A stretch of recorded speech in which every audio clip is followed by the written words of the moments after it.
Okay.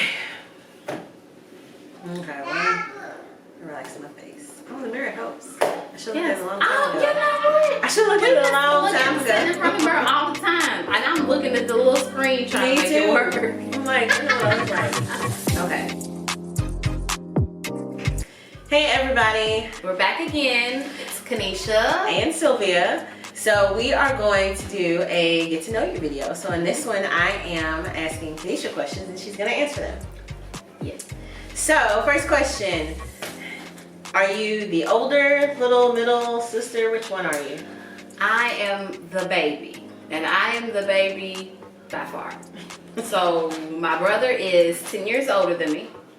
And my sister is 13 years older than me. I was surprised.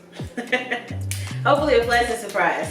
Yep, they told my mom after my brother that she couldn't have any more children. And then, boom, I'm her. Okay, so how old are you? Not telling.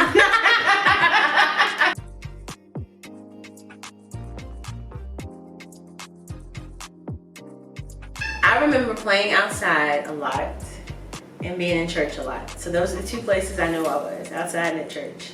I grew up in one of those go outside and play homes. And so even now I think that's in me, because sometimes I'll be sitting in my office at work and I'm looking out the window like I should be out there. And we had a lot of church. We had a lot of church services. You know, Sunday, Tuesday, Wednesday, Friday, choir rehearsal Saturday if your parents were in the choir. Every day. Every day. So we spent a lot of time in church, and a lot of church was family, and if they weren't related to you, then they became family because you spent a lot of time together. So I remember a lot of church and a lot of playing outside.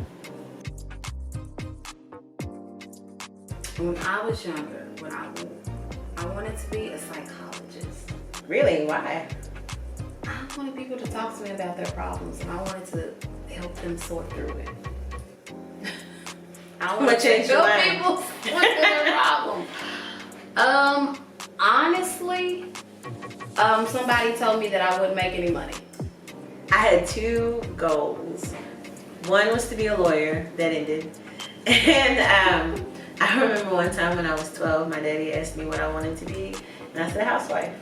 And I realized now that he had that whole like be all you can be speech ready. And I nipped that in the bud. You know, whatever career, you can go to college, you can sing, whatever. And I was like, no, I'm gonna stay home. And all he could say was, well, you know, I hope things work out that you can do that. It didn't. But yeah, I was gonna either be a lawyer or be a housewife. Well, I am neither of those things.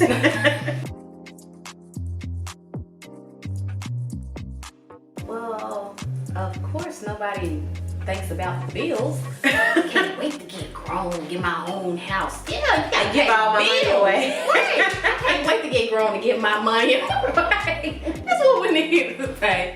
That's what I'm telling my kids. I can't wait. Oh yeah, you better give your money away. You can start doing that now. Next time you get your birthday card, just give it to me. I'll take it from you. Inching closer towards adulthood.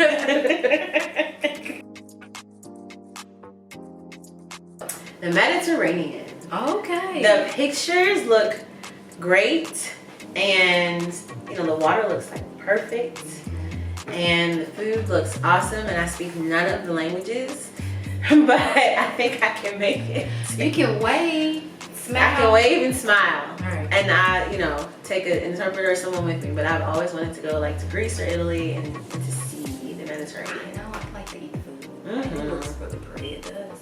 Alaska. Really? Yes. I know, weird, right? I want to go to Alaska. I want to see a moose walk down the street. My grandmother taught me how to make a caramel cake. Oh, right. And when I was a little girl, that was like the highlight of going to her house. She lives in a different state. And like when we were going to visit, there were a few things that I had in my mind, but one of them was that cake. So you can make. She taught me how to make the cake, and And she has made it clear that I need not set foot in that state to see her without that cake in my hand. That's right.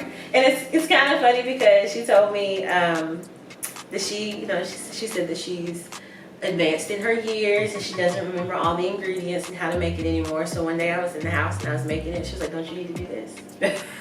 Don't you need to put that right there?" And I was like, "I thought you forgot." Right, she forgot. But the fact that I make something that has been passed on and that she'll eat it. My grandma does not eat suspect items. That means a lot to me, and so I guess I'm proud of that. That something that I did pleases her.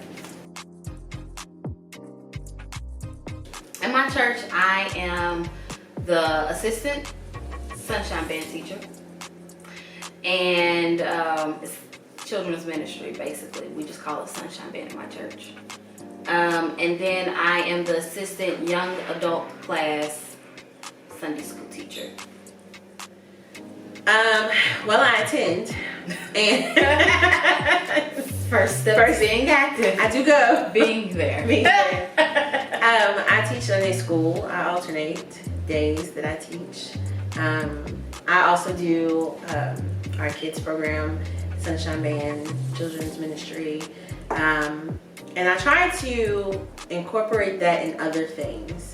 So if we can get the kids to do something to support the assisted living facility ministry, you know, or if we can get a group to support something that's going on in the women's department or things like that. So I try to come up with ideas of ways that people can be cross-functional so that we're all working together.